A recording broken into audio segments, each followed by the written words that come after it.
Okay, in this video, I'm over at a friend's house helping with an antenna problem. He called me and said that he thought his antenna was exhibiting high SWR. He's got a small meter that he wanted to test with my meter to make sure that the meter was showing true. So I brought my meter over and hooked up to his antenna, and sure enough, his antenna is exhibiting some very high SWR. Well, not very, very high as in a shorted antenna, but there's something certainly wrong. It shows that the 2-meter band is definitely out of range. The 70 centimeter band is also exhibiting high SWR, and it seems that both bands are a little bit out of the safe range. So, to show y'all what we've done, we hooked up the meter and the antenna and the radio to the meter and tested it, and we're on 5 watts transmit power, currently on the 70 centimeter band at 446 megahertz. And if you'll notice on the Daiwa meter, it's a cross needle meter. The forward scale and the reflected scale, and in the middle you have the lines that show the standing wave ratio. So where the needles cross, that's going to show you your standing wave ratio. So I'll key the transmitter on 70 centimeters at 446 megahertz, and we're transmitting at 5 watts now, and you can see that we're about 2.3, 2.4 to 1 right there, which is not too bad, but certainly higher than it should be, and it's certainly higher than it was running.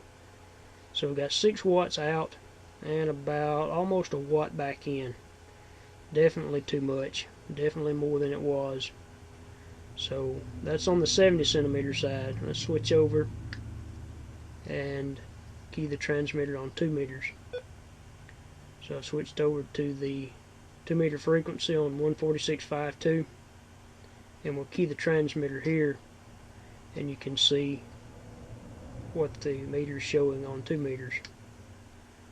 Okay, so we're transmitting at 5 watts on 146.52, and you're seeing that the cross needle is showing something above a 3 to 1 SWR. So we've got about 5.5 watts out and about 1.5 watts reflected. Definitely too high. It's much higher than the antenna was initially when we installed it. So we know we've got a problem. We know that it's not just a meter issue. So that's kind of where we're at this point. So we know that the antenna's got some problems, or at least there's problems between the antenna and the transmitter. We're going to check the feed line and check the antenna, see if we can find any physical problems. We've already gave it just a quick glance over, but didn't see any problems. We're going to go check the antenna, physically check all the connections, make sure everything is okay there, and if we're still having problems, we may have to replace the antenna. Okay, so I've come outside to where the antenna is mounted. It's mounted on this pole on the side of the house, bracketed there. There's the antenna. It's up about 20 foot or a little more. That is a JetStream Dual Band antenna, model JTB2B. It's a 2-section antenna, about 110 inches long. It's a ground plane with 3 radio elements on the bottom, you can see. We're going to try to take this thing down and see if we can determine what's wrong with it. We're going to take it loose from the house there at the brackets and lay it down and determine if there's something else wrong with it.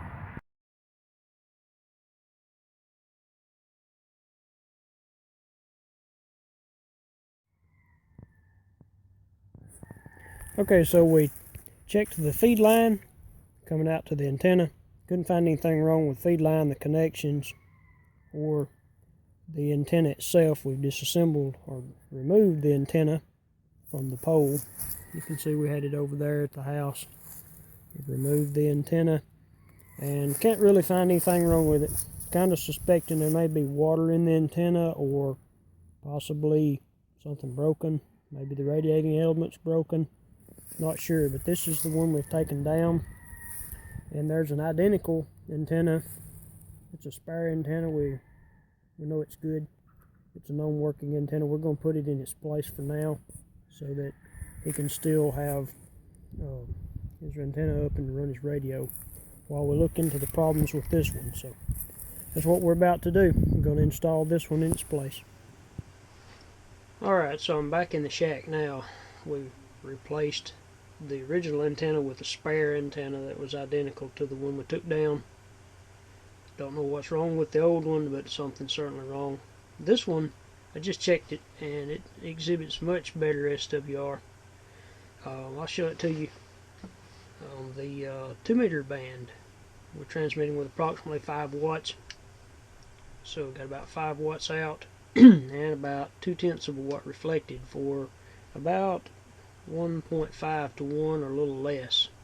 So the SWR on 2 meters is now 1.5 to 1 or a little less, whereas before it was way over here like 3.5 to 1 or higher. Alright, let's check the 70 centimeter side. This is on 440/600.